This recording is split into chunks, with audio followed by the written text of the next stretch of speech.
molecular work.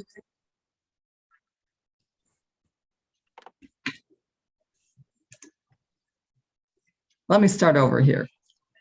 Welcome to tonight's presentation about growing rare fruit from around the world. Our speaker tonight is Brian Lavin. And before we get started, I wanted to let you know that this meeting is being recorded so that people can have a chance to go back and review it, or the people who couldn't attend or be able to see it. We will ask you to mute yourselves so that you will not be heard on part of the recording. And if you have questions during the meeting, we'd like you to put them into the chat room and they will be answered at the end of the meeting. Sarah Miller, one of our board members, will facilitate that. I wanted to let you know that Brian Lavin, our speaker, is a biologist who lives in Concord, California, and has lived in California his entire life. He does molecular work and herpetology, among other things. After growing plants as a hobby, he decided to concentrate on fruiting plants. And he's traveled all over California to see what grows well here. And he's experimented with various species, growing them from seeds or from plant starts. Early in 2019, he became the chair of the Golden Gate chapter of California Rare Fruit Growers. It's an organization that is one of many that are around the country. And right now they've been having meetings on Zoom during COVID. He will tell you about his experience with this organization, what it does, its goals, how you could participate if you're interested, and how you could benefit from it. And he'll also give us examples of rare fruit that we can attempt to grow even in a mild climate like Alameda's. We're really pleased to have Brian as our speaker, and I'll let him take it from here. Thank you, Brian. Oh, it's weird being on the other side of that this time. Okay, so I'm gonna just start and jump in because I've actually realized I've never given this talk on time probably, and we're gonna try for a first. It's really gonna be 3 mini talks tonight. So part 1, CRFG, what is that? So the California Rare Fruit Growers, it's a nonprofit, and it was established mainly to spread knowledge and exchange information on growing rare fruits, as well as the actual plant material. It was actually established in San Diego, which became one of the first chapters, and it's kind of organized as there's a state organization and then individual chapters which actually hold the meetings and stuff. And usually you belong to the local chapter that you're in, although we have people who are in chapters all over the state because they travel occasionally or they just want to find out what's going on there. The overarching state organization puts out the Fruit Gardener magazine. Some nurseries sell that, and you can find that without being a member, but you get it mailed to you if you're a member. The Festival of Fruit, which is held in non-pandemic times, I guess, is a big festival which is held in different places in the state. The last time it was in Los Angeles, in Arcadia, actually, at the LA Arboretum. It's supposed to be in Sonoma County the next time it's held. So it will be closer to to Alameda, so you can potentially go. What it is it's not just a festival for eating fruit. There are talks about different fruits, topics from growing it, informational, and yes, there is some tasting stuff. So, and there are tours so you can get ideas for how to plan different things. And I have the state organization website right there, so you can check it out, and I can keep moving. The local chapter is the Golden Gate chapter, which kind of comprises Alameda, Contra Costa, Marin, San Francisco counties, and I guess Solano too. There are other chapters. There's one in Sonoma, Sacramento, Santa Clara, and you should feel free to go to those meetings when they resume. There's nothing saying that you can't go to those meetings. We would like you to join at some point if you get something out of it, but it's open to the public, and you can just show up. We have a newsletter, which is kind of our membership for our chapter, which is $10 a year. We had bi-monthly meetings before COVID. Right now it's kind of Zoom. We have tours, which we're trying to get back into now. Like we were shooting for at least a tour every quarter of the year before COVID. And one of the purposes is you can meet like-minded people. You can share material. You can get some information on how to grow some of the, more difficult things.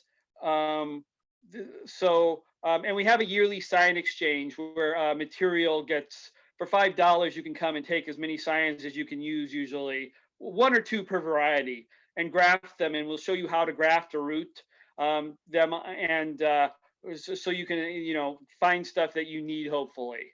And I have our website down here, so you can check that out too. Here's a picture of one of our meetings at DVC, which was in Concord. But we move around. Our chapter has meetings different places. So for instance, if there's a venue in Alameda, we could have it there. Or we've had the Richmond Library, Merritt College in Oakland. We've had meetings in San Francisco at the San Francisco Botanical Garden before. So we move around and try and accommodate everybody. The harder to get to locations, sometimes we have them a little less. But so how to get involved with us? You just have to, I guess, show up at meetings. The COVID has kind of made that a little difficult at the moment. You can get our newsletter, which kind of is like joining our chapter, and that's where we get our money to actually get the rooms, as well as for our meetings, as well as run some of the tours and stuff. So it supports us, and you can choose to volunteer at some point if you like, and we can always use volunteers for stuff. So that's my CRFG part. I went through that quick. So I'm going to just give a brief intro on how I select species that I might want to try. So everywhere in California, you kind of have the same thing. You have a coastal environment, you have inland, you may or may not have mountains, like they can switch with inland. And then you get to the interior valleys, which some people would consider Concord. Well, I might consider that, Central Valley. And the big gradient is you're cooler on the coast, right? And you have so you're cooler on the coast in summer, but you don't get as cold in winter, remember. So that's the big thing, is that I may have the heat for mangoes out in Concord, but in winter I'm going to get those low temperatures that might frost them out. Whereas yours may never frost out, but you're not going to get the heat they really want to actually do much.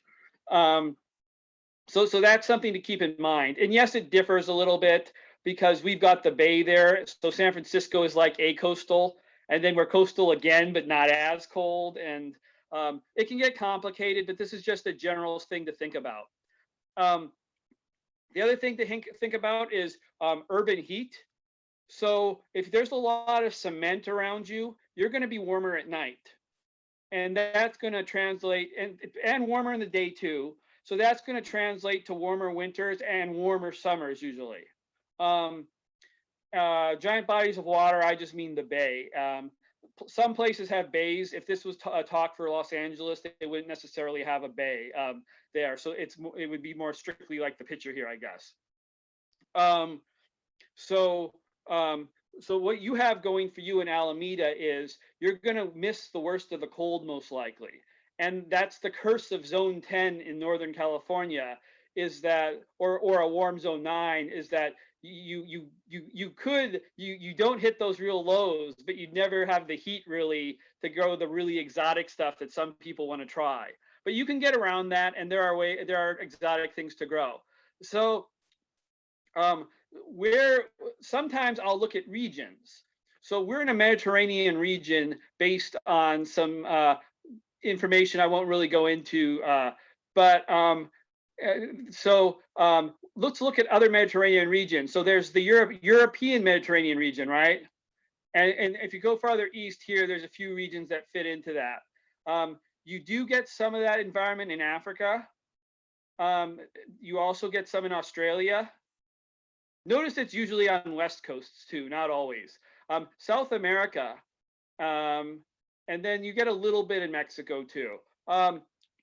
Notice that some of these areas are actually probably high elevation areas too. So if a species occurs there, say in South Africa, or say this little strip in southern South America, it may be worth trying in California. And none of these areas are exactly the same. For instance, this Mediterranean area in South America is a little cooler in summer than us, so those plants don't necessarily like the heat. For you, that's not necessarily a problem. South Africa, it might want a little water in summer, and it may it may be like a little more heat and not as cold. But so also cloud forests. So cloud forests might be in tropical areas, but they're usually high elevation, hence the cloud part of the name, and they get cold. So if you go high enough up in the tropics, you can get, if the mountains are high enough, you will find snow. You will find forest that drops down to frost temperatures at night. So so you can see, like, places in the Andes, you get high enough that you're going to get plants that are basically equivalent to temperate in some of their temperature requirements. Mountains of Mexico, high elevation areas in Africa, Indonesia, India. I actually circled the Himalayas here because there are areas there where the temperatures might be equivalent, as well as the Australian rainforests actually can take, some of those plants can take some cold amazingly. Some people suspect it's that they have those genes because at one point during the ice ages, it ices up in the north, and the South. Australia actually does get some ice, as well as South Africa. So the other thing is some genetics. So some plant families just tend to have more hardiness with regards to cool temperatures, or being able to take heat or not take heat. Some of those for California are the rose family, which we're probably familiar with, right? Tons of fruiting things are in the rose family.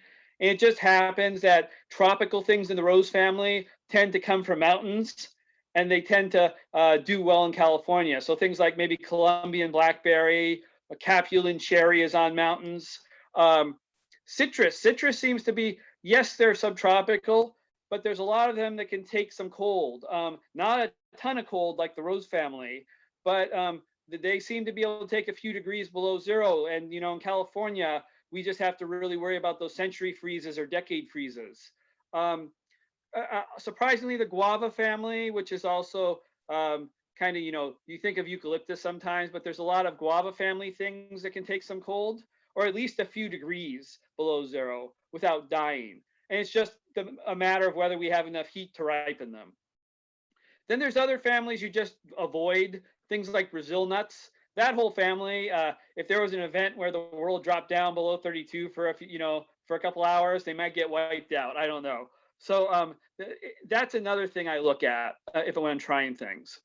So this is kind of the meat of the talk now. And I'm just going to check how much time I still have. Okay, that's good. And I'll go through species accounts. Some of these you will have heard of, and I know they grow in Alameda. There's a few things which I think you might be worth trying as experimental. And so real quick, though, I don't really talk about traditional fruits in this talk. If you are interested in traditional fruits like apples, pears, plums, you want to look for low chill stuff. So the same stuff that they advertise in other coastal places, from Santa Cruz, Santa Barbara, Humboldt. Those are the types of things you're going to want to look into, those varieties, because you don't get a ton of chill hours, which are hours below a specific temperature that the plant is using, the time its dormancy and wake up and stuff like that. You're going to still have trouble with real winter stuff like honeyberry and many ribes like gooseberries and currants, because you don't have enough winter. And even if it does okay, they tend to burn out in summer because they're not expecting to have to stay active for those extra 4 or 5 months. Again, though, you stand the best chance of some of those potentially if there's the low chill version, though, because you don't get that much heat. Nurseries now are actually better stocked in that type of stuff than they used to be. Like I remember, like a decade ago, seeing stuff like, well, this would grow in Washington, but not here. But still worth knowing whether something's actually going to be viable in your area and checking. And I think I said, okay, citrus. For citrus, I don't really go into citrus in this talk, even the odd species, because there's quarantines in place in California and we're not supposed to be moving things around. I'll just say though that for citrus, for you guys, you're going to have a heat problem again. So things that are acidic will do fine usually, like lemons and limes and the various acidic, orange type things. But you don't really have the heat to sweeten it up. So those things are going to be risky unless you know there's an exception. Occasionally you'll find something. But okay, now we start. So carob. If you actually read about carob, it says it's not good for coastal areas. But I've seen them grow in fruit at the Alameda weapons station. And they do fine, and the fruit is fine. It doesn't rot or mold or anything. So what you do is when it turns brown and when the stem turns brown up here, it's ripe usually. And you can eat it straight, but a lot of people will grind it up into a powder or make a molasses. When I was less wise, I actually had the instructions to do it in this talk, but it takes too much time. But you can find that information online. I will say not every carob tastes great. Don't expect it to taste like chocolate. It's its own thing, even though it's a chocolate substitute. And you'll probably be better off not thinking like this isn't chocolate. There are named varieties with much more that taste better, which are very hard to find. And some of them are up to 50% sugar. Even some of the street trees may be that. So they can be sweet. And it is something that I know works in Alameda. You might see Myrtle. That is also on the Alameda weapons base I saw fruiting. This isn't really a fresh eating tree. And it's kind of funny because this is mostly a South American or African or Australian group of plants. But there's one, the Myrtle made it to Europe. And these berries have a lot of aromatic oils in the skin. And so this is something where you may take the fruit and cook it with sugar syrup and take the flavor and smell out that way. I think in Sardinia, or they put it in alcohol and make a drink that way and suck out the flavors that way. There was a Roman wine that they made from this, which I wasn't completely able to figure out how they did. But this is something that grows and doesn't need heat, and it's not a fresh eating thing, but it smells very good. And when it's sweet, it's a very, in a way, I don't want to say it's a medicine-y taste because it's one of those flavors that they would have used in older times to disguise medicine if they had to, like cherry but it's a very nice, or horehound, but it's a very nice flavor in sugar syrup. So olives. This is another Mediterranean thing. There are olives that don't need much heat. I would talk about this more because it's fun to brine your own olives, but that damn Mediterranean fruit fly thing, or the olive fly, showed up, I guess, and it can cause a total crop loss, and it's a pain. There's some clay stuff you can spray on it to try and get rid of it. I haven't tried it yet, but olives are a viable thing, and I did see one fruiting in Alameda. Again, figs. We're still kind of in common stuff, but there are figs that work in low heat. Kind of ignore that down here because that's one that I don't think will work for you in like heat. The easiest thing to do is if you see one growing, ask for a cutting, and they root fairly easily, and then you have something. And you can also experiment with stuff. We probably on the Rare Fruit Grower site somewhere have a list of ones that work with low heat. But figs are a somewhat, kind of a little subtropically thing you can grow in low heat. Another one I know fruit works is loquats. Now, the problem is a lot of people have these while they're still sour because animals and people take them off your tree. There are named varieties though, commercial ones in other countries, as well as just street selections that people have found that are much better. I recommend finding those. There is a heat requirement I've noticed for like some of them for the fruit. It's not necessarily what you read about though, about the orange being better in heat and the white being better by the coast of the fruit. But I haven't found that to be true, but some of them seem to taste fine on a coastal area, and some of them don't. And unfortunately, we don't know enough to really give recommendations.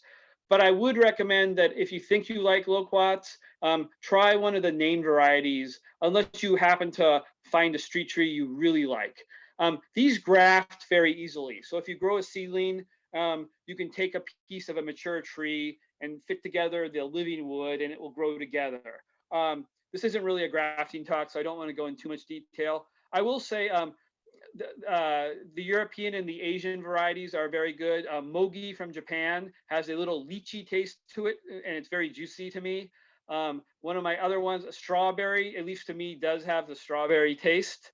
Other people will say that it doesn't, but Big Jim is a common one you might see in nurseries.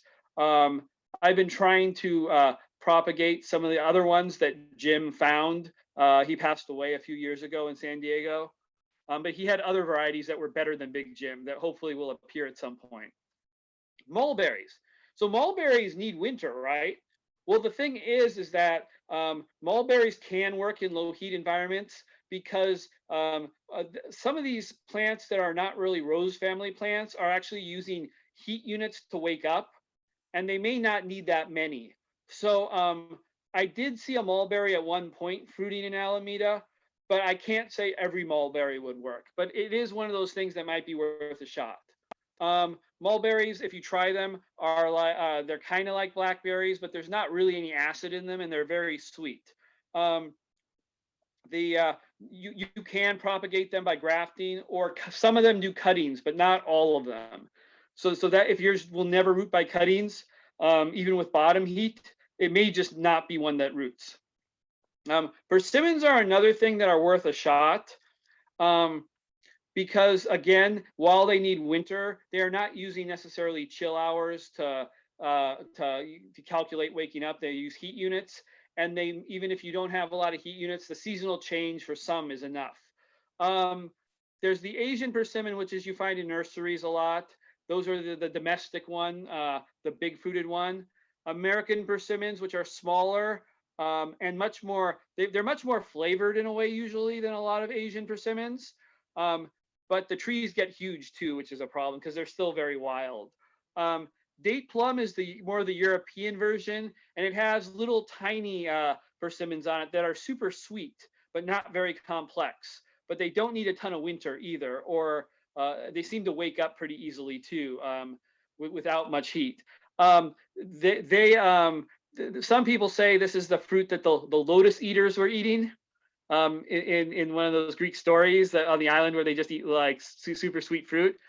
Texas persimmon works in California, and I'm just making you aware of it. I do not know this would work in Alameda. We still don't know. I know it's flowered in Davis and it flowered in Concord once, but it's a licorice tasting fruit, and I like licorice, so I kind of try and work this into my talk. Elderberry. So this name is probably invalid now, but I'm talking about the blue elderberry, our local one. It's one of the better ones throughout the world. And I do recommend cooking it because the flavor is a little less intense that way. Although ours technically, I've eaten the raw ones, and I haven't found it to be that toxic. Like some people say you should still cook it. But I would recommend that for flavor. It becomes a better berry flavor to me. There are other elderberries too, and you will find them in nurseries. They seem to work even a lot of the cold ones from cold areas, so I think they're doing something different. You will see lily pillies in Alameda, and I'm kind of jumping to the Australian area now. There are different species around. Some of them are more kept as bushes, as ornamental bushes. They are kind of, so Australians will say there are very good ones, and I've had some that have bordered on being good, but they are kind of a bird food, but they are edible. They're kind of crunchy, like just don't crunch the seed, but like it's kind of a sweet styrofoamy. Some of the worst ones are a little astringent, or if they're not ripe. But lily pillies definitely grow in Alameda. I've seen them fruiting. The ribberry, which you don't see very often, was the one that I tasted that was the best. The other ones, I've tasted some that are kind of sweet and some are. It's a fun little fruit, but I don't know if you really want to waste the space unless you have, it's a street tree or something, or an ornamental for you too. Davidson plum is hard to find, but it's an Australian plum and it does not need heat. I actually should have a picture of the tree in the future on here because it's a very interesting tree that kind of gives off those Dr. Seuss vibes. It also sometimes has hairs on it that are like a little prickly sometimes. I've been pricked and I have not been pricked and I don't know why. It's a super sour fruit though. And so it's really for making jam. It does not have a stone in it because it's not a real plum. It has little flakes, and the flakes sometimes are viable seeds, sometimes there are clones of the parent tree, and sometimes they're just empty. This one does seem to survive up here, and I think it would grow fine in Alameda. But keep in mind that the only places I know that it grows right now are Concord, because I have some, Santa Cruz at the Botanical Garden, and some places in San Diego. So it should do fine up here because the main problem is the winter gets almost a little too cold for it. But I suspect this is growable in Alameda. It's just going to be hard to find. And you would want to make jam out of it. Now, its benefit, though, is it fruits in January and February when not many things are, or sometimes December, depending on the area. So it fruits when things aren't really growing. Oh, someone actually has this in Bakersfield, too, although I don't know if they're keeping it outside. Bunya bunya is not something you should grow, but I want to make you aware of it if you see it in a park, because it would survive in Alameda. The Chilean monkey, that monkey puzzle tree, too. They have huge pine cones, and if you're lucky enough to get a pine cone on the ground and not be hit by it, because it does weigh 20 pounds, potentially, you will find it flakes into flakes. And then inside the flakes are these wooden things with seeds in them. Now, if you're ever disappointed that pine seeds are so small, these pine seeds are about like 2 inches long, and they're big. They're like acorn size once you crack them open. They're a little piney if you eat them raw, but if you roast them, then they're just like pine nuts. And supposedly, this is one of the few things the Aborigines did kind of. They said, I had heard, hopefully this is still accurate, that they didn't really have an ownership society in some places in Australia before colonists show up. But the bunya bunya trees potentially, they say, did kind of have an ownership in some ways because they were good enough that you wanted to have some control over them, I guess. At least that's what I read. I can't say how accurate that is at the moment. So macadamia does grow in Fremont. That's another Australian nut. What might be worth trying in Alameda, though, is the Chilean version. There's a smaller Chilean hazelnut, which is actually related to the macadamia. And its big problem is it doesn't like heat. But it does fine besides that. So for when I had to keep it in the shade and give it some extra water on those 100+ degree days in Concord. But it grows fine in the North Coast area and in Oregon. So I think it would actually do okay in Alameda. It grows at the San Francisco Botanical Garden. So that's something for you guys to try. Unfortunately, the only source I know of right now is the One Green World Nursery. There are others occasionally in Oregon that might have it. But I don't know how genetically diverse the actual sources are. But it's supposed to taste just like macadamia nuts. It's a little more finicky plant. But other than that, and I'm not saying you can't try macadamia. I just suspect this one is something that you guys could do that other people can't. African tree fuchsia, it is a plant that is worth trying. I've seen it growing in coastal areas. It's a South African, I think it's related to the hollyhock. What happened was, and there's a lot of glaciation going in South Africa. And when they're done, other plants kind of take over the fruiting roles or decide, well, I'm going to be a tree. And this is one of the things that can get tree size. And it's kind of cool because it will fruit off the trunk too. But these will turn brown and then they're ready. It's kind of like a grapey, musky taste. It's not for everyone. Some people like it, some don't. There is one in Fremont at Quarry Lakes. If you want to try a little berry, if you ever go to that, they allow you to try stuff. You're not supposed to take a lot though. Natal plum is not something I thought I was going to talk about in this talk because I used to only see it fruit in Southern California. It's another South African plant. It has some thorns on it. It's in a family that's traditionally poisonous, but the fruit is fine on this one, although it is a little latexy. It's in the dogbane family. Then I found some in Concord that were fruiting by the freeway where it's pretty cold. And I'm like, okay, but I have heat, so maybe that's why. And then I found some in Berkeley near a school fruiting. So it must not need heat. Although it was near cement, this one may be worth trying because we don't really know what the requirements are for fruiting. So I've seen them sold commercial, like as a hedge plant in Berkeley at one of the Berkeley nurseries. But not everyone tastes as good as the other ones. They taste like cranberries, kind of like sweet cranberries after they've been cooked.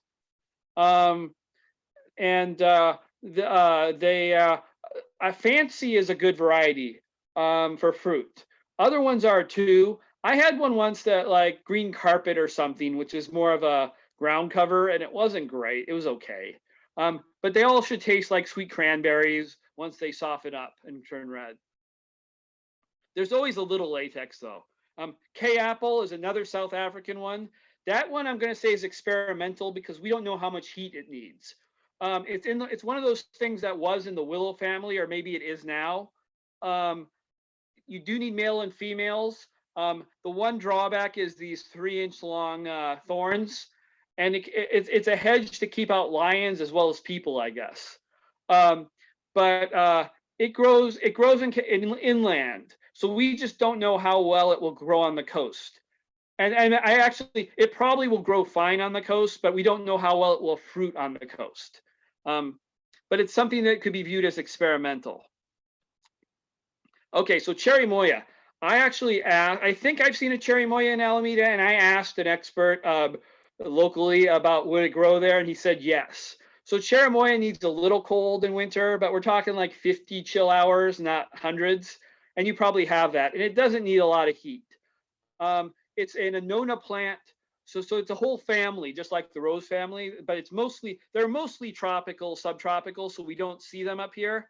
But this one is from the Andes, and better yet, the Inca spent a lot of time domesticating it. So yes, after the civilization falls, I'm sure it wilds up a little bit, but it's domestic, so it gives a good tasty fruit. It's a big fruit.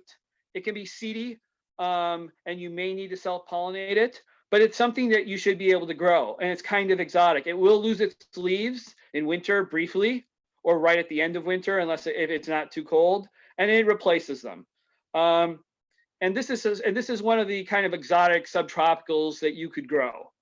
Now, pawpaw. This is something that needs winter normally, right?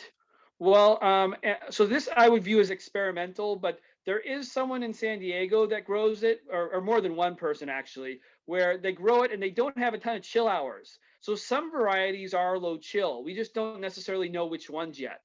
I know someone said Sweet Alice and Sunflower worked in very low chill environments. So those ones may be worth trying for you.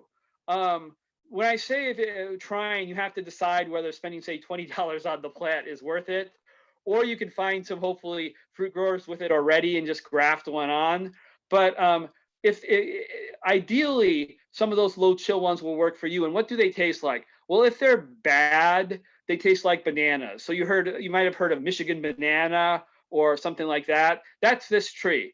And this is an Annona that was basically stranded in North America and adapted to the cold. So Sunflower, Sweet Alice, and one other one, which I can't remember at the moment, I know are supposed to be low chill. And they may be the ones you want to try first. If you want to do that. Tropical Treat is another one for me that seemed to leaf out very early, but I don't know for sure that it would fruit in low chill places. Okay, so another rare kind of cloud foresty subtropical is white sapote. Woolly sapote is just another species that is like it that you're unlikely to see. So I'll concentrate on white sapote. It's the citrus family does an avocado in a way, because it's a large green fruit. There's usually one main seed, although there can be more, and they look like giant orange seeds. And these things are, they're, instead of being oily though, they're very white and sweet inside. And there's something that's very, they've tested it and it's very not, everyone seems to like these. So why aren't they in the stores? Although they are showing up to places like Monterey Market, Berkeley Bowl, so, you know, sometimes in Oakland, some of the street markets. So they are showing up. It's because unlike the avocado, the skin is very thin, and it's just they've never been able to commercialize it because it's not something that's going to be able to survive that 5-mile-per-hour test against the wall that they want tomatoes to do for the trucks and like strawberries. And if you pick it early, it doesn't taste good. So so it's that's the reason why you don't see them around. But they grow fine in the Bay Area, and it is a citrus, but it does not get the citrus diseases because it's so far out there. And everyone seems to like it. So the best thing to do is, you know, if they do show up in stores sometimes now in places where you buy trees, or you can try and find a seed and graft your own. It speeds it up a lot. This is something I really recommend. It showed up when the mission showed up in California, but it didn't spread much just because of the whole problem with moving them around. So it is one thing that's a high quality fruit that should be up there with oranges and apples and avocados and bananas. It's just, it doesn't have the shipping capacity. So I really recommend this one and the cherimoya for you guys to try. So you guys know you probably can do some avocados because avocados are not something like citrus where they necessarily need heat to sweeten the fruit. Not every avocado will work for you guys. I have a picture of a relative called Koyo to keep it in the rare fruit area. Koyo can be a more complex flavor. Some people say they taste onion or ham in there. It's not really available in the Bay Area at the moment, but it is something that grows here fine. This was growing in Albany until a deer attacked it to rub its antlers all over it. It grafts onto avocado. So if you have an avocado, at some point you may be able to put this on here if this becomes more available. Ice cream bean. So ice cream beans are a bean tree. They can be quite a big bean tree. But in Northern California, they don't usually become as giant as other places. So these bean pods, there are some that are too tropical. It's 400 species. And there are some that are cloud foresty that will grow here. They thicken up, and they around the seed, they have a white fluff. And that fluff will taste kind of like vanilla ice cream. It's very sweet. It's a little bit intensive. But some people say it's not worth it, but everyone likes the flavor usually. It's not offensive in any way. But then some people, the tree gets too big for them and they end up deciding to use it for firewood or something. That is something you should be able to grow though, because it doesn't really need heat as long as it's the right species. So fuchsia. Fuchsia produce edible berries. Don't quote me, but I don't think there's any known poisonous fuchsia berries. It's just some are insipid. Some have weird tastes. One I will recommend is Splendens because it's a lemony taste and most people like it because it has a little acid. You guys are perfect fuchsia growing area because they don't like my heat. Some other ones that you read about are juicy. I think this is the Magellanica, or no, it may be, Boliviana, I think.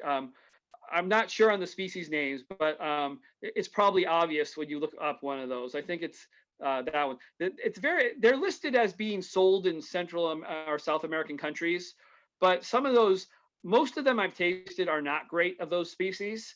And occasionally I find one that's good, but I just think there's not been enough selection for the flavor because most people are selecting for flowers.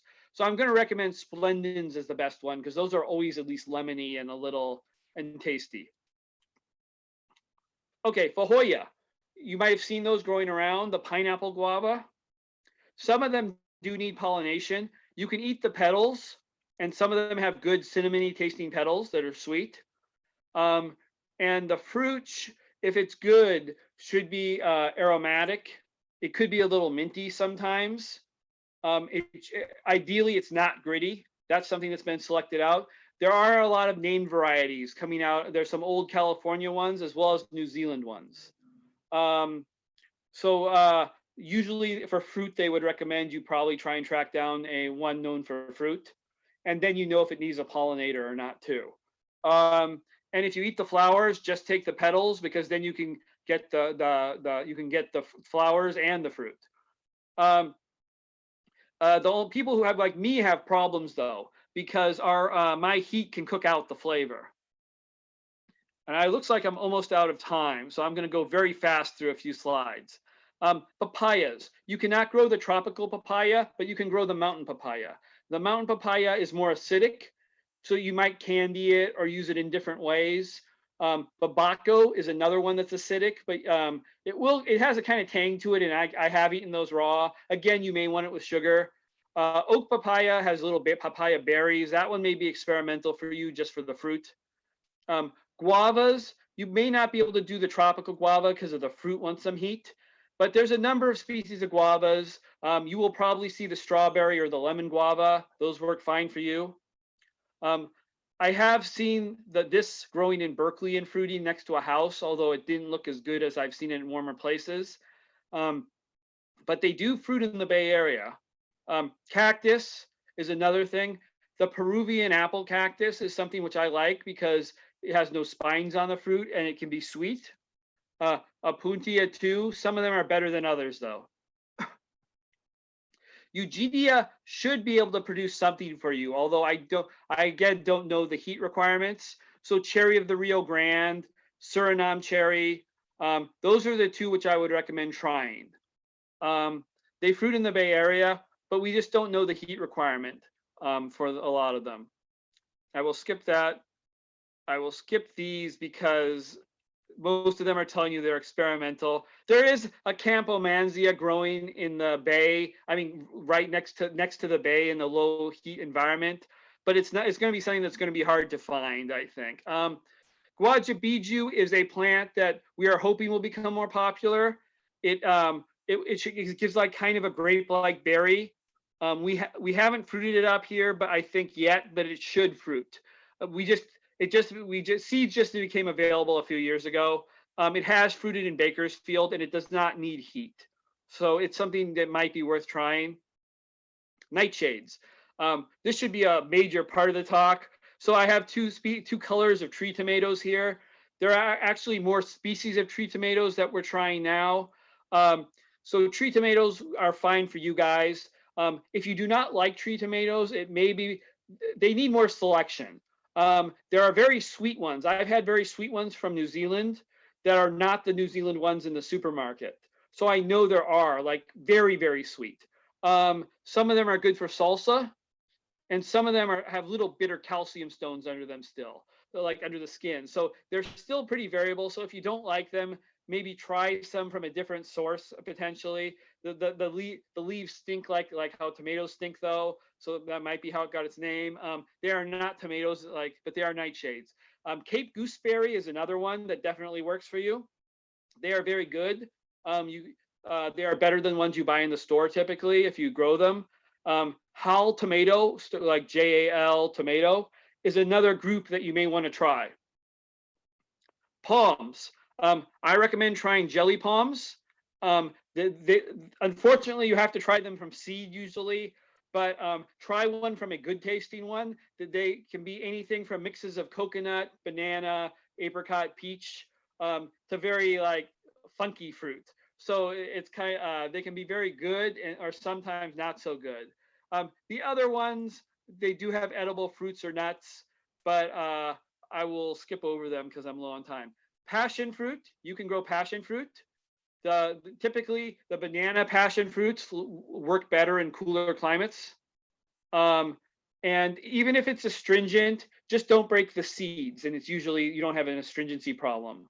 So there are ways to get the flesh out without doing that, such as cooking it in a syrup or squeezing it rather than crunching them. But ginkgo is edible. That may work for you guys. But don't eat a ton of nuts because there's a toxin in them. But you can eat some. It doesn't seem to be going by the same chill units as other things. Rose apple is something that's worth trying. It's fruited for me in Concord. It grows in Albany in a planting we have in a low heat environment, but hasn't fruited yet. So it may be worth trying in Alameda as an experimental. The fruit tastes like how a rose smells. So it is kind of a novelty thing. It's crunchy and it's just a sweet rose taste. And you can put it in syrup in Asia. There's places where they put it in syrup. So I've heard them putting nuts inside too after sweetening it because there's a cavity where the seed was. And I think I'm almost done. If you want to try true sapotes, try green sapote or lucuma. Again, it's another family. Those are the colder hardy ones. We haven't fruited lucuma up here, but it flowers. Green sapote has fruited along the bay in that Richmond to Berkeley strip. So that one may be worth trying. And this one may appear sometime in the future, Yang Mei. It's something we don't really know the complete requirements of, I guess, at the moment. But the fruit is in California, and it's eventually slowly becoming more popular, I think. And I guess we're done. Only a little bit over time. Brian, that was amazing. Allison, do you want to say anything? I think it was amazing. Yes, you covered a lot of territory, very impressive. And I'm sure that there are plenty of questions. And Sarah, I'll leave that to you. Awesome. Well, I just want to echo what you've been saying and in informing you that mulberries, loquats, cherimoyas, persimmons, avocados, ice cream bean, fajoas, and tree tomatoes are all growing successfully here in Alameda. Some on the farm I work at and some in my neighborhood and some from folks that are mentioning it on the chat right now. Also, I've heard that rose apple and the yameng are both being grown in Fremont, which is still in Alameda County. We do have a couple questions. One is if you have any suggestions for growing coffee trees. Well, so they are actually growing coffee in Santa Barbara now commercially. And I think if those trees become available, those will be the ones to try for California, because I think they selected ones that are the most cold hardy, even though it's Santa Barbara, just because they may get nailed with one of those century events at some point.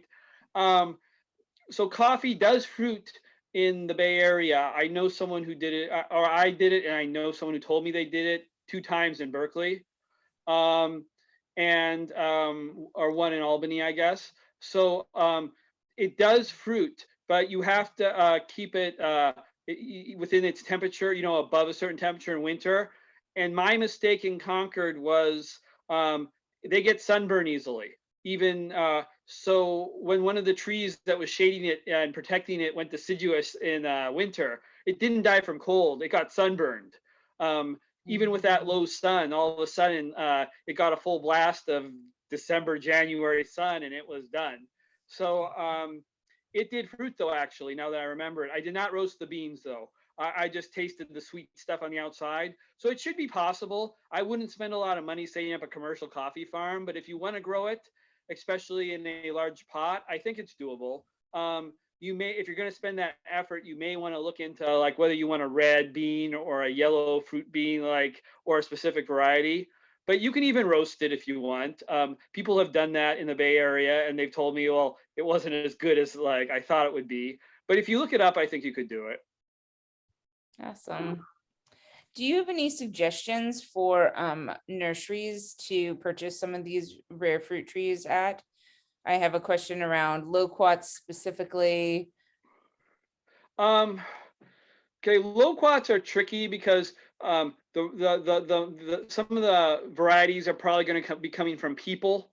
And I'm always a little hesitant. So nothing here is an official endorsement of CRFG or even myself. I know that at the Redwood Sign Exchange, someone shows up and sells sometimes rare varieties of loquats. I also know at the sign exchanges, that this loquat wood comes in, and through actual individuals in CRFG is where I obtained most of my rare wood. And unfortunately, my trees are still kind of small because I keep them in pots, so I don't have that much to share at the moment. But they are around, and if you ask people in fruit organizations, usually you can find someone. Some people may want $5 or something, but you can usually find them.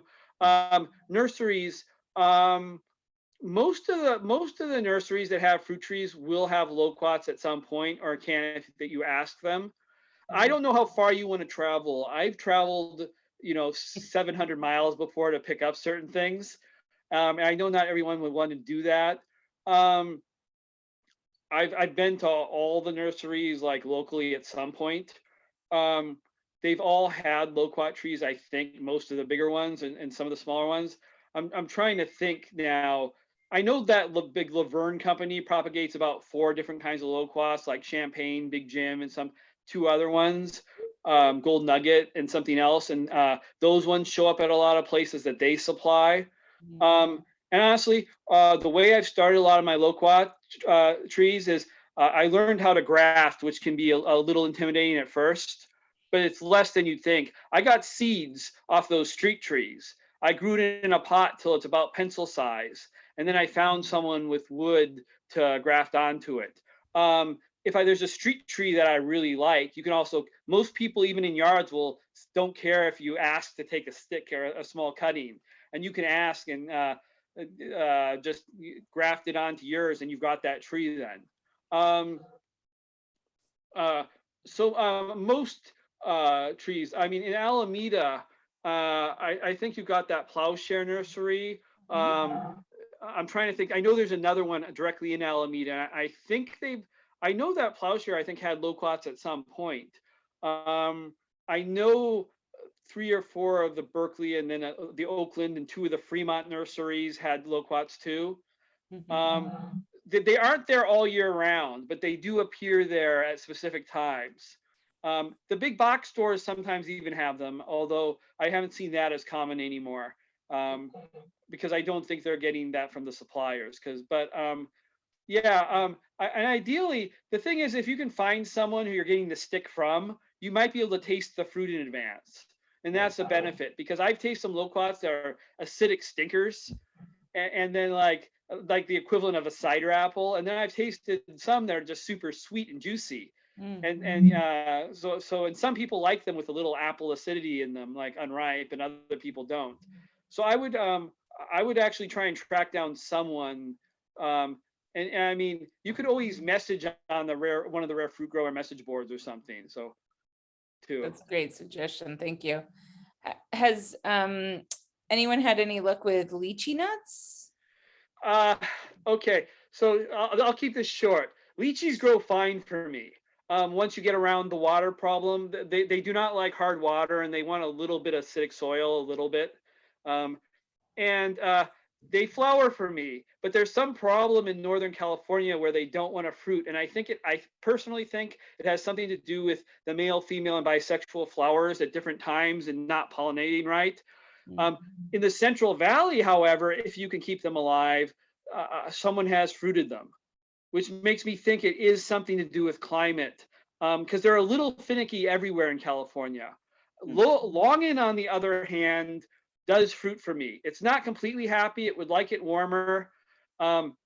Berkeley, it grows fine, I think, but people have trouble getting fruit.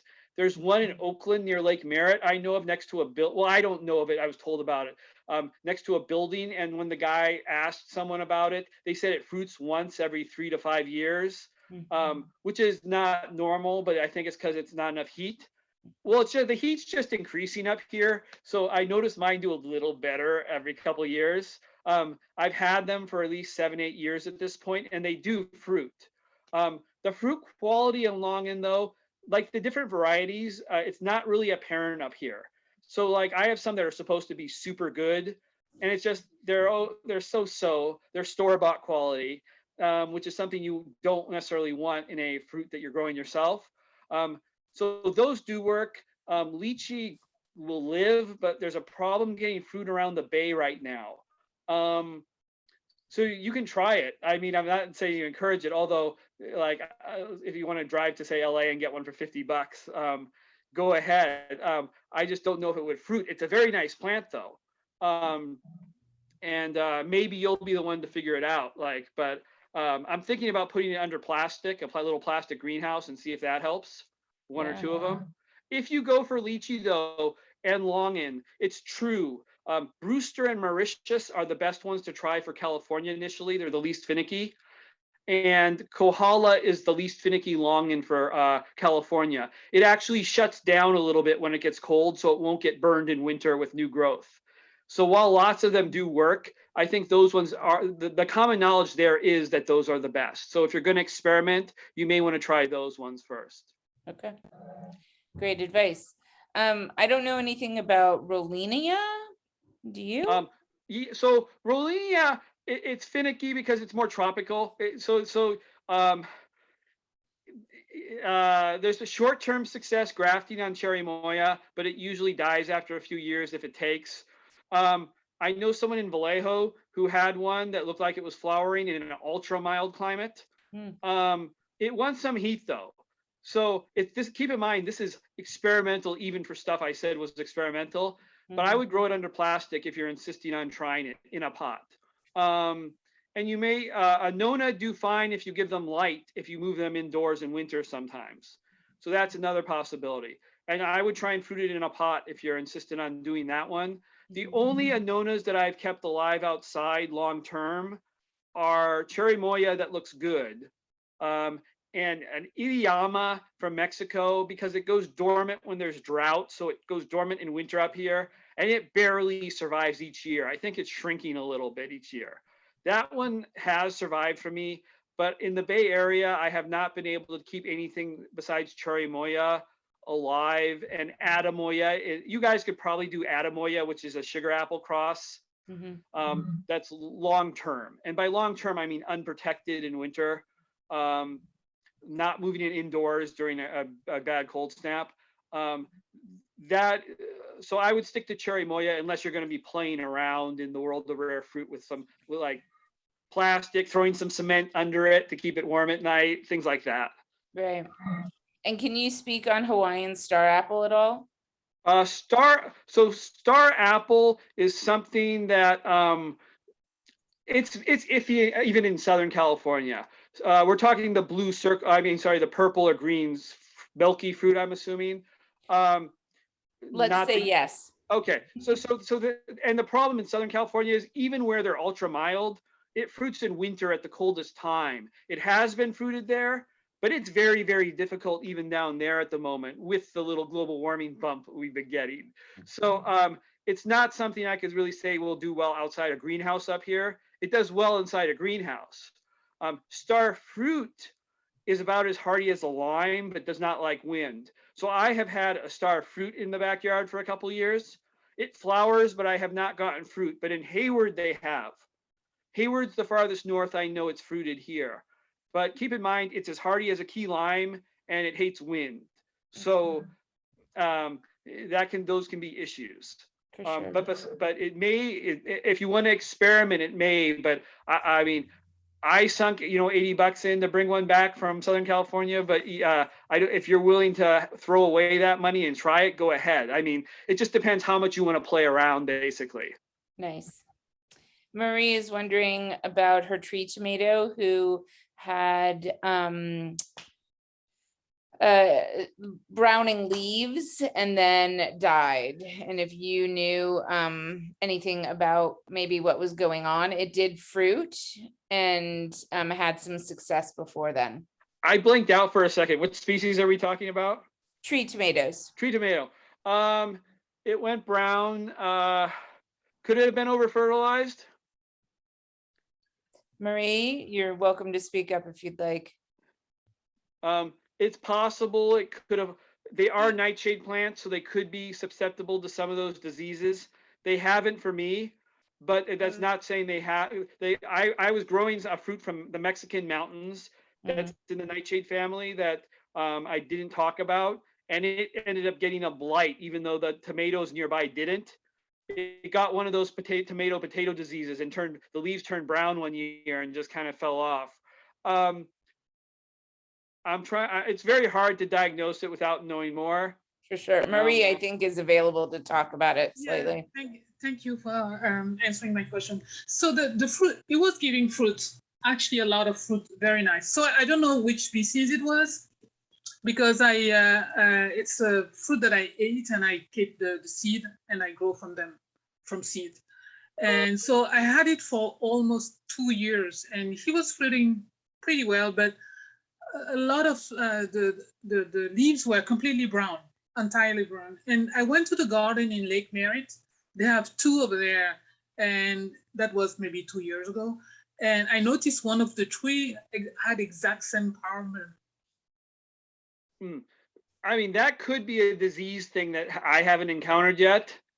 That could all. It wasn't frost damaged, right? No, no. Okay, because the big leaves can sometimes frost, but they usually come back. I actually don't know. So I haven't encountered it yet myself, and I'm hoping I don't.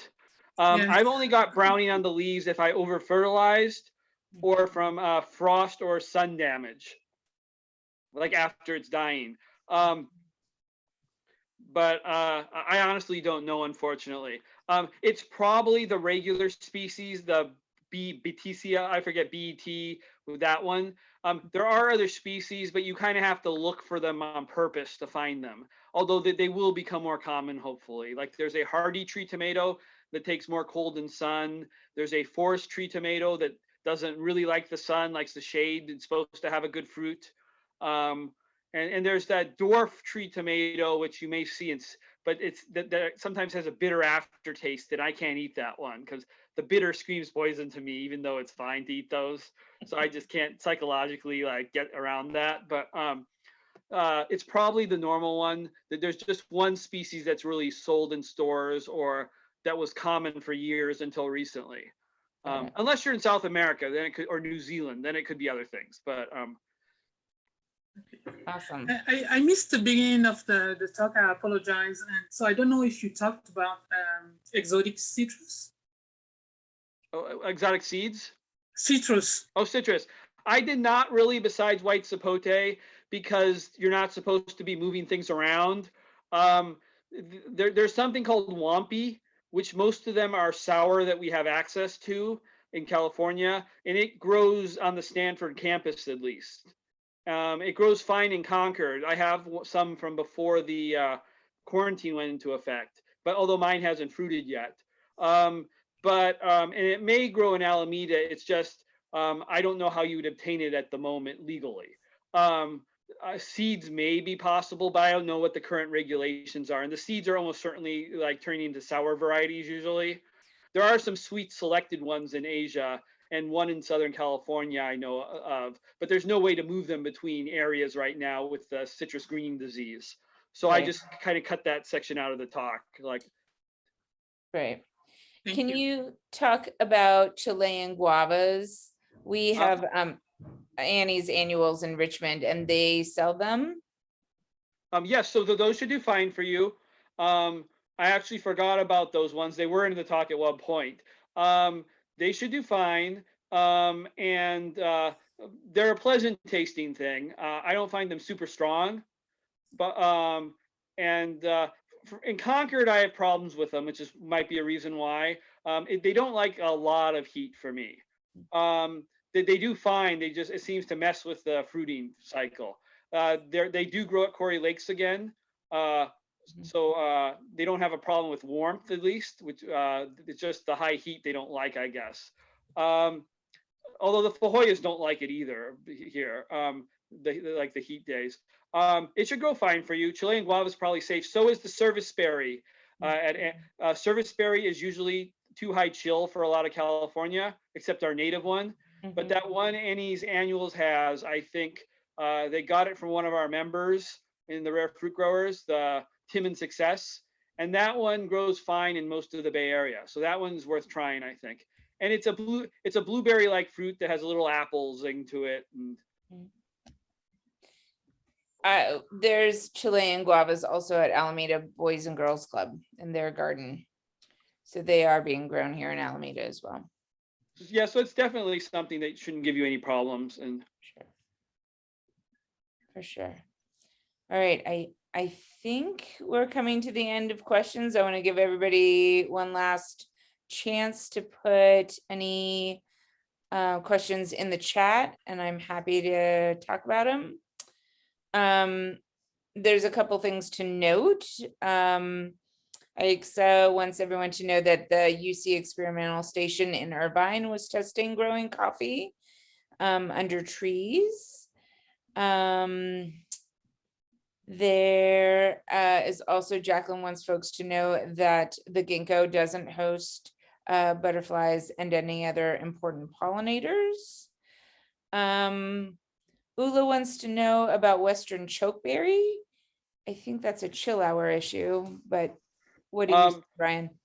yeah, so a lot of the wild rose family things do have more give, like with what they'll accept. For instance, like if it's 50 hours below what they want, they're fine with that usually, because they've been, evolution has given them, like, you better take that 1 year, otherwise you may be giving up the chance to seed that year.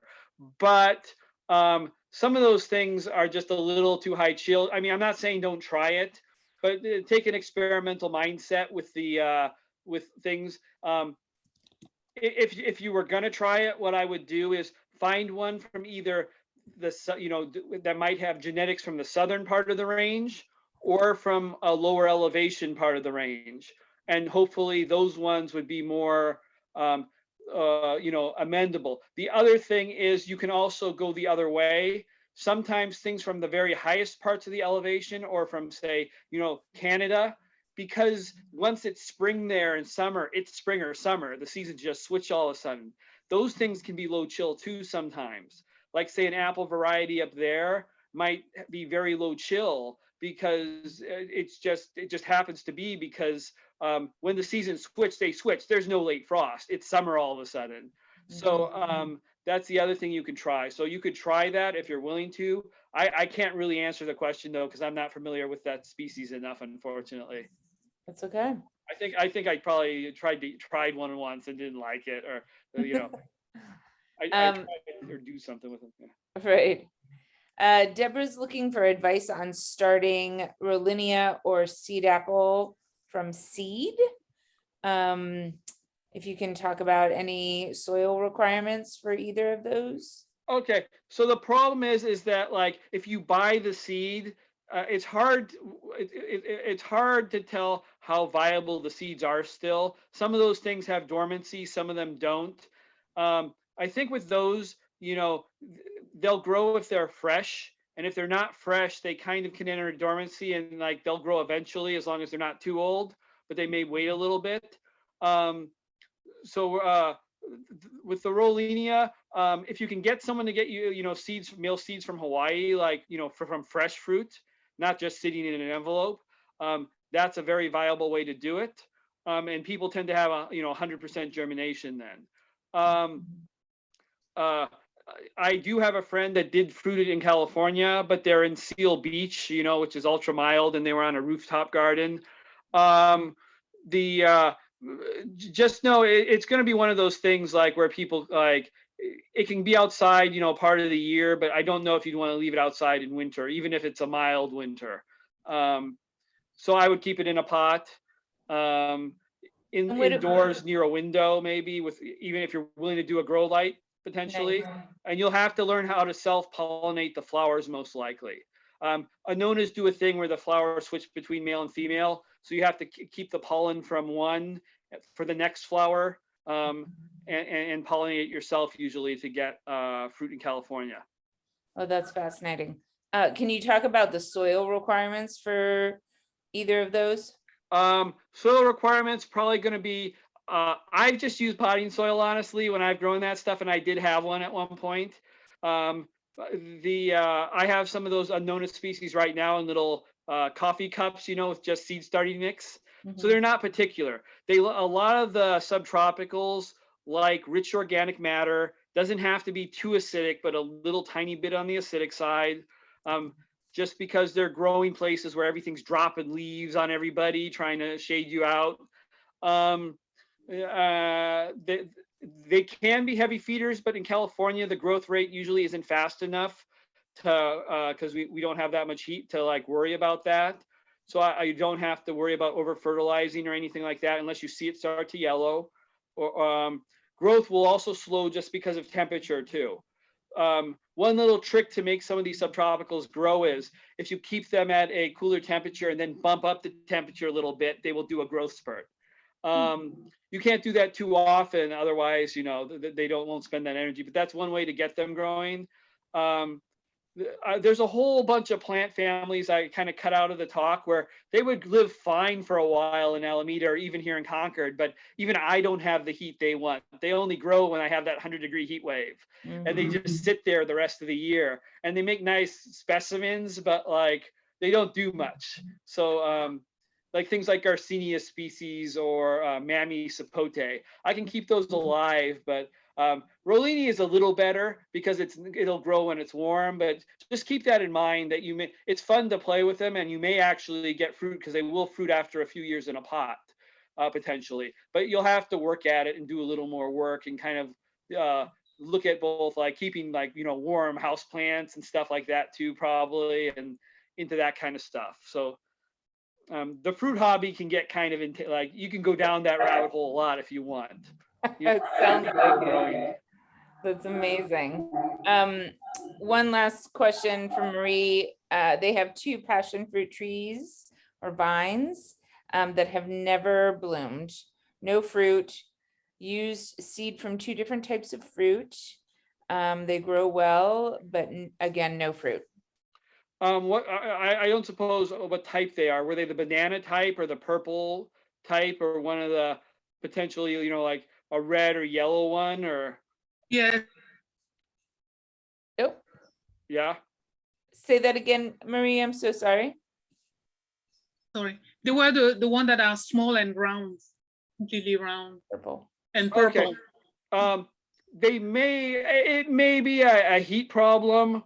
If it's, I'm thinking like it may be, you know, it may be one of those things where they grow fine, but the flowering conditions aren't being met. I know there's a variety that came from, I think, one of the members in CRFG called Nancy Garrison, which tends to take more cold. But I even then, I don't know if that would, the flowering conditions would work. You could try the banana passion fruit and see if those work a little better. There's multiple species, and those do fruit in San Francisco. So I'm assuming those ones would work for you. And I saw one of them, I've seen fruit in Albany. Well, actually 2 different species.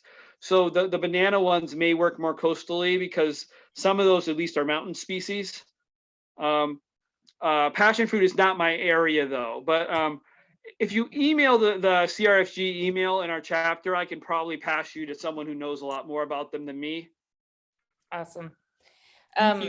We grow the banana ones at Alameda Point. So I know that they will flower. I have failed to see any fruit, but I've only been with this passion fruit for a year. So I don't have a ton of information.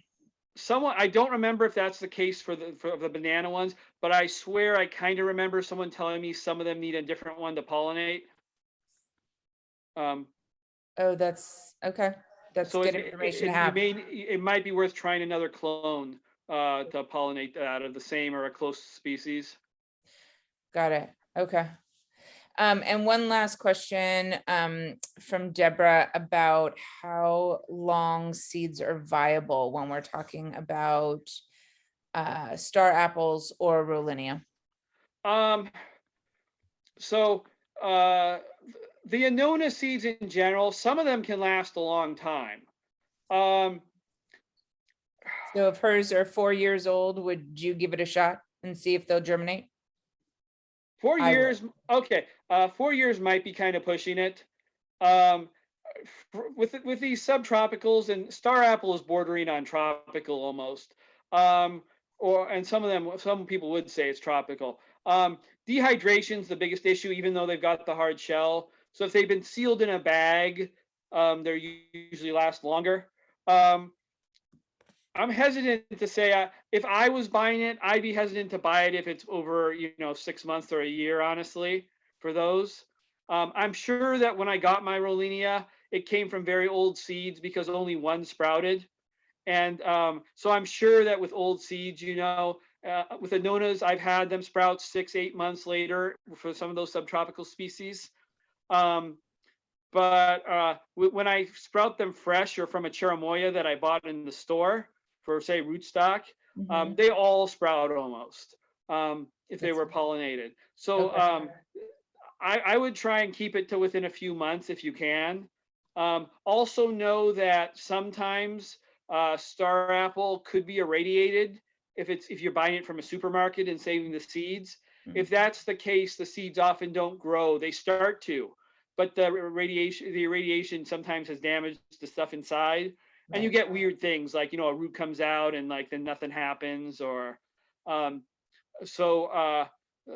that's something to keep in mind. If you're going to collect seeds for these fruits from supermarkets, even as just rootstock, you want places that haven't irradiated them, and it's usually by country, so you can usually figure out whether it's been irradiated by country, because you can't always trust the supermarket signs, because sometimes things happen and they don't know. But maybe all star apple coming from Vietnam have to be irradiated, so you can tell that way. Or mangoes from Mexico go through a hot water bath, so that can mess with the viability of seeds. Interesting. All right, so- Deborah's saying that it was backyard seeds, so Okay. yeah. It depends on how it's been saved too. Sealed in a bag keeps the moisture in and it lasts longer. But keep in mind, those seeds aren't meant usually to be lasting for years. It's not like something where it's like going to go dormant for a while and maybe it has a bad year, so it's going to wait another year. These are meant to, germinate or not usually as soon as they're eaten. So, or pretty close to it. So Awesome. All right, this is our last question about sorry, I just lost my whole train of thought there about passion fruit. JJ McGaffey is asking about 2 purple passion fruit vines, and they're just getting very few fruit. Have any advice? They are growing in pots on a balcony facing the bay. It may simply be that they're too cold. I have a feeling that it is climate based on the other person too having problems with the purple. I found a purple fruiting in South Berkeley, and that made me go like, oh wow, this one is a little more cold hardy than I thought. But I know that you can't grow any purple one Bayside. Like some of them it's too cold for. So it may just be that you guys are a little too cold. There are tricks. I don't know how you would amplify the heat any bit if you're already on a balcony with cement there and stuff. The only thing, if there was a way to heat up the vine itself a little bit, that might trigger it. I have a feeling it's climate though. We are getting fruit, just not very much. Yeah. If you had a very, very long time, I would say grow out the seeds and select for ones that keep fruiting. But that would probably take at least 15 years to increase and the that. Space on the balcony, yes. But I have a feeling it's climate, and I'm not sure there's that much you can do, honestly. Okay. I have to warn you though, I am not a passion fruit expert. Vines are my weakness. As you said. As in, I haven't spent that much time with most of the vine fruits like kiwi fruit or things like that. So I could be wrong, and maybe there is a fix somewhere. But I have a feeling based on the fact that someone else was having trouble that it might be climate, and it's probably on. I thought it was on the edge, in Berkeley and Richmond and El Cerrito. So Alameda, it may just be it's waiting for a little more heat that never comes to really go crazy. I wonder if wall of water would help. Okay, thanks. Okay. Thank you. Thank you, thank you, thank you, Sarah. Thank you, Brian. Wow, you covered a ton of material, all of which I think is very helpful to those of us who knew very little about rare fruit in the first place. You've given us lots of ideas of things to try, especially even the fact that some of these can be started in pots. I think that's very encouraging. And for those of us who have little greenhouses, that could be a help to them and so forth. So clearly you're a man who's tried a whole lot of different kinds of fruit in various different ways. It also makes me think that maybe at some point it'd be good for us to get someone to talk about how to graft, because I think from what you've said, that's a way to make some of these plants do better. So thank you for that. We are very grateful that you gave us this presentation, and would hope that some of the viewers today will look into the possibility of joining the California Rare Fruit Growers Association. It sounds like there's a lot to be learned from them, and to be able to participate in some of the programs that they offer would be another way to get more information. So thank you for all of that, Brian. I wanted to thank you all for coming, and to mention that our next meeting is going to be outdoors, and it will be in Alameda at the REAP campus. REAPS is an acronym that stands for Regeneration, Education, Aquaculture, and Permaculture. It's a campus that's about a year old and is located not too far from Webster Street. And we'll give you more information if you care to join us. It will be Sunday, June 26th from 10 a.m. to noon. We will get a tour from volunteers and staff there. And I believe that if people are interested, they can stay a little bit later and do some volunteer work there as well, and learn more about volunteer opportunities there. We'll certainly have more information in our newsletter. If you don't get that, please check out Alameda Backyard Growers website. We'll give you information there about that upcoming meeting and others. Anything else, Sarah, that needs, or Kristen, that needs to be mentioned? Again, I'm Allison Limoges. I'm one of the board members. Thank you all very much for joining us this evening. We hope you'll join us again in the future. Good night. Thanks again, Brian. Thank you all. Good night. Brian, that was awesome. I just